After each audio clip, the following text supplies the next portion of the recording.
2 Kingdom Protista.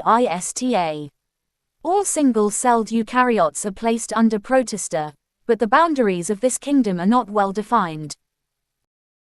What may be a photosynthetic protistine to one biologist may be a plant to another.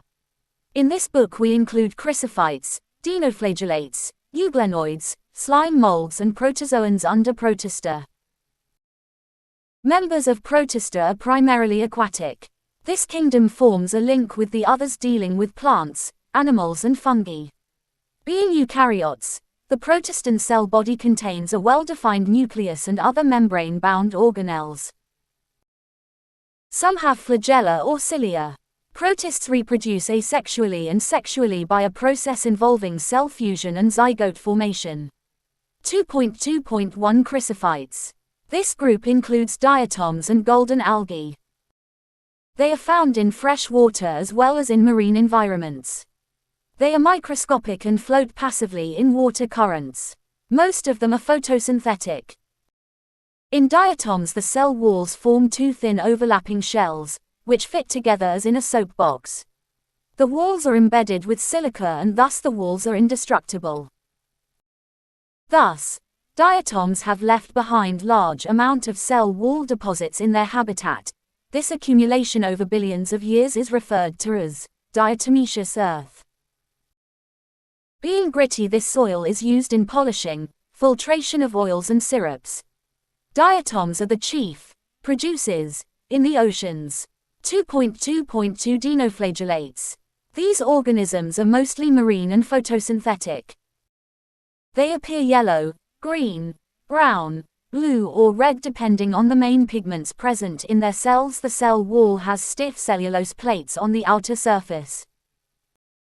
Most of them have two flagella.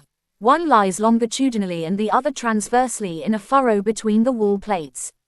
Very often, red dinoflagellates undergo such rapid multiplication that they make the sea appear red.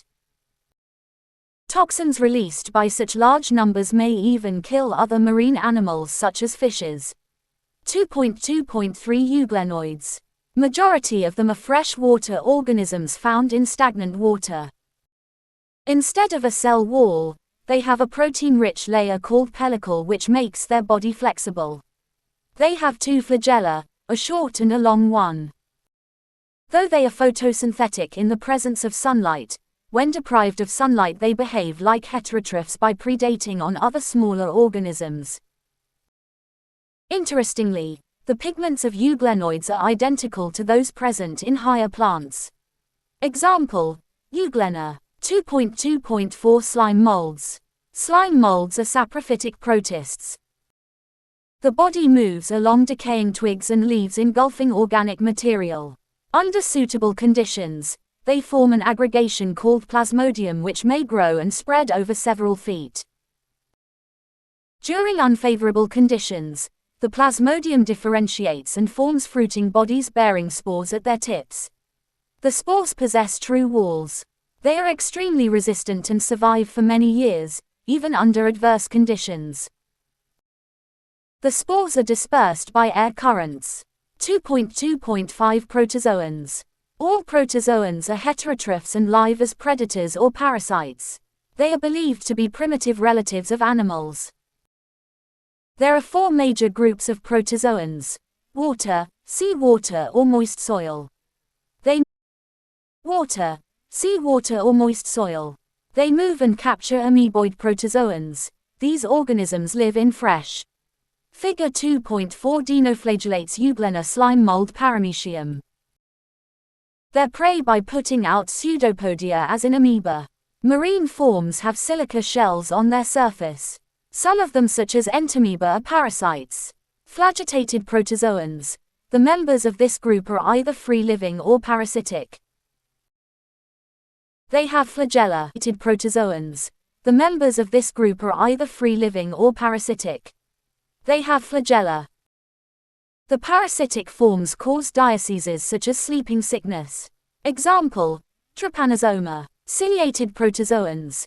These are aquatic, actively moving organisms because of the presence of thousands of cilia. They have a cavity that opens to the outside of the cell surface. The coordinated movement of rows of cilia causes the water laden with food to be steered into the gullet. Example: Paramecium. Sporozoans. This includes diverse organisms that have an infectious spore-like stage in their life cycle. The most notorious is Plasmodium, which causes malaria, a disease which has a staggering effect on human population.